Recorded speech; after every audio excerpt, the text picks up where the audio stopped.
Good afternoon, everyone. Thank you all so much for joining us here for our special election coverage on our primary day. I'm Christy Calcagno. Voters across South Carolina are continuing to head to the polls. And so what we want to do is just give you a couple of things that you need to know before you cast your ballot, especially who's actually on the ballot today. Let's go ahead and take a look at just some of those key races that we have here today. One of the biggest ones here, as we have with the primary, is going to be for the governor's race. Right here is you're taking a look at the GOP primary here for governor. You can see I have to scroll all the way down just to see how many candidates are up here. Very crowded field. It means that a winner will most likely not be determined tonight, but then during a runoff election, which then would be scheduled on June 23rd, which would be 2 weeks from today. Again, in order for a runoff to happen, it means that they are not able to secure more of the votes, so more than 50% of the votes. And then if that happens, if multiple candidates do come in, like any of these three, it would then go into, any of these two would then go into a runoff. So the top candidates then would advance. So for the Republicans, we have the top 5 candidates. Right now, we have Evett, Wilson, Reddy, Norman, and Mace. You can see them right there on your screen, just some of them there on your screen. Scrolling them down, you can see Reddy and Evett there as well as you're taking it live in full today. We do want to tell you that President Donald Trump did endorse Evett in this race. Continuing on over here into the Democratic side, we also have Jermaine Johnson. We have Webster and McLeod. We are hearing that Johnson is ahead in one of the most recent polls there, but this also could very well go into a runoff as well. Looking ahead here for the Attorney General, this is going to be our top 3 here for the GOP primary. There is already the Democratic primary has already been in an there was nobody to go against him. So these are going to be the 3. You have Goldfinch, Pasco, and Stumbo going up for the Attorney General. On in here, we have Secretary of State. Again, same thing. This is for the Democratic primary, and we have Jason Belton and Edwina Winter. Going into our superintendent, this is for the Democratic primary. Again, as you can see, we don't have any GOP, so that is these two. One of them will be going up against the Republican. You have Lisa Ellis and you have Sylvia Wright, who is going up for the education superintendent in the Democratic primary on in here. Moving on over to the ag commissioner here in the GOP primary. Right now, we are seeing some early reports seeing that Cody Simpson is leading the way. And then we also have Danny Ford, Jeremy Cannon, and Fred West. This one also could possibly go into a runoff. Again, when there's a lot more candidates that are in the run for that position, more than likely it can go then into that runoff. Moving right on ahead, we want to go ahead and show you the primary for both the GOP and for the Democrat for the Senate primary. Here are the 3 right now for the Senate Democratic primary. Right now, we are seeing early polls showing that Dr. Annie Andrews is leading ahead in those polls. And then going into the GOP primary here, the very latest with Lindsey Graham, Mark Lynch, Herman Cowan, all of them on in here. Now, we are hearing that President Donald Trump did endorse Lindsey Graham on this one as well. But we'll continue to follow this one because, again, as I mentioned, there's a lot of people who are on this one. This one could also possibly go into a runoff. But, of course, as always, we're going to continue to bring you the very latest on that. And our very own News 19's Ariana Clay has been out and about in the polls and around that area, especially in Richland County, since they opened at 7 o'clock this morning. Ariana, how has it been so far? And I know you've been talking to voters. How have they been responding? Yes. Yes. Well, one of the common issues that poll managers say they're seeing isn't long lines. If you look behind me, there's little to no wait, and that's across pretty much all polling locations in Richland County. Instead, the problem is voters showing up to the wrong polling location. Now, to fix that, it's a good reminder to just check your polling location, check your precinct to make sure you're heading to the right polling location before heading out. Now, that being said, we've seen voters of all ages come out here. Earlier, the oldest voter I spoke to was in her 90s, and the youngest voter I spoke to today was 19 years old, casting her ballot for the very first time. Take a listen.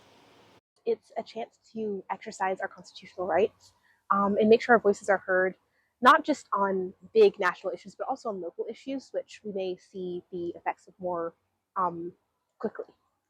Part of what will help our democracy and our state kind of continue to grow and thrive will be having young voters really get involved, since this is, their state, their country.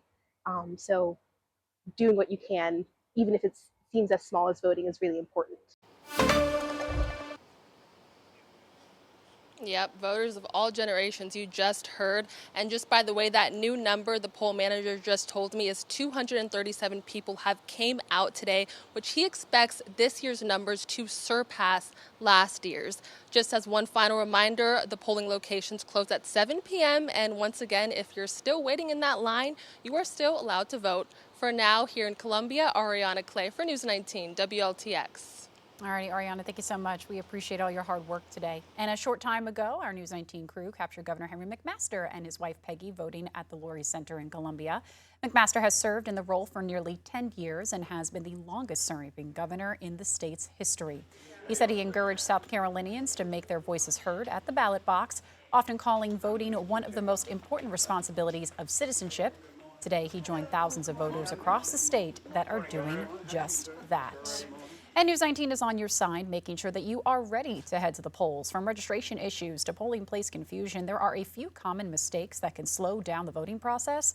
News 19's Megan Daukshis is explaining some of the most common mistakes that voters make and how to avoid them. Before you go to the polls, the first thing you should do is make sure you are registered to vote. Bain says one of the most common issues on Election Day is people showing up without checking their registration status first. Another big mistake, going to the wrong polling location. Voters can check their precincts online at sevotes.gov or contact their county voter registration office. And don't forget your ID. Accepted forms include a South Carolina driver's license, a permit, or a temporary ID. But they include your South Carolina's driver's license. You could bring your South Carolina permit. Maybe you don't have your license yet, so your permit. Your South Carolina temporary ID. There are also some things you can't bring into the polling place. Absolutely no campaign gear supporting a candidate. Hat or a candidate's shirt whenever you're going to vote. That is not allowed. You can only wear campaign material up to 500 feet in front of the polling location. After that, we would ask you to remove that hat, take off that shirt, or cover that shirt up. That also goes for smaller items like buttons or stickers. And as for your cell phone, keep it in your pocket. You can't use your cell phone whenever you are voting. You cannot have it recording yourself making that selection. You cannot take a selfie as you are voting. We don't encourage that, and it's not allowed. You cannot take a picture of your ballot after you cast your vote and post it anywhere, or just take it in general. That also goes for recording devices, including smart glasses. Other things not allowed are weapons and pets. Children are allowed if they are under the age of 18 years old.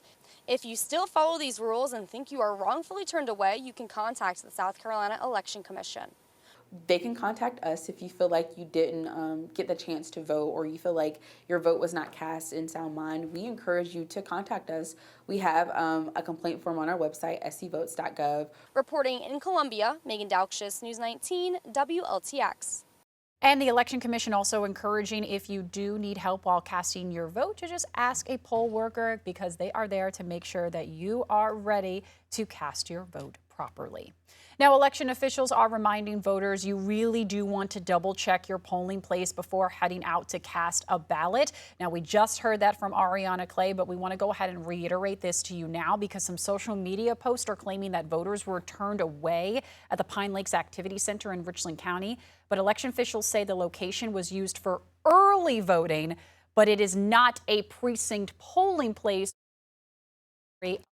Day. So it is so incredibly simple in order to do that. In fact, my place to go for early voting was in a completely different location than if I had to go today, which I did in a completely different elementary school. So Super easy. scvotes.gov is going to give you every single thing that you are going to need. Again, in this specific place, voters who arrived there were then redirected to their assigned precincts. So officials just encourage you, right here on your screen is scvotes.gov. Go ahead and verify your polling location all before the polls close. You don't want to go all the way to a different location and that ends up not being your precinct. It's also super simple right there on your screen. If you scroll all the way down, it'll say to check your registration. Not only will it tell you if you can register, but it'll also tell you right there on your screen you can find your polling place. So super easy. You just need your first and last name as well as the county that you were residing in, your birthday, and the last 4 digits of your social security number. Again, nice and easy.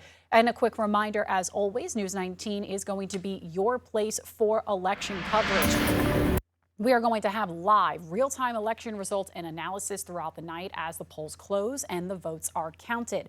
Our coverage will begin at 7:30 p.m., but you have until 7 o'clock today to get your ballot in. If you are still in line at 7 o'clock, no worries. You will not be turned away. As long as you are there at 7 o'clock, your vote will be counted. And then, as always, in that next half hour, you can join us right here on WLTX Plus as we are going to be streaming live those primary results right here. We're also going to be having analysis from local political experts and educators to be breaking down these numbers and those tight races that we broke out, which we broke down a little bit earlier on in this cut-in here. Well, we thank you all so much for joining us here for this. As a reminder, we will be providing those live real-time election results and that analysis starting at 7:30 right here on WLTX Plus.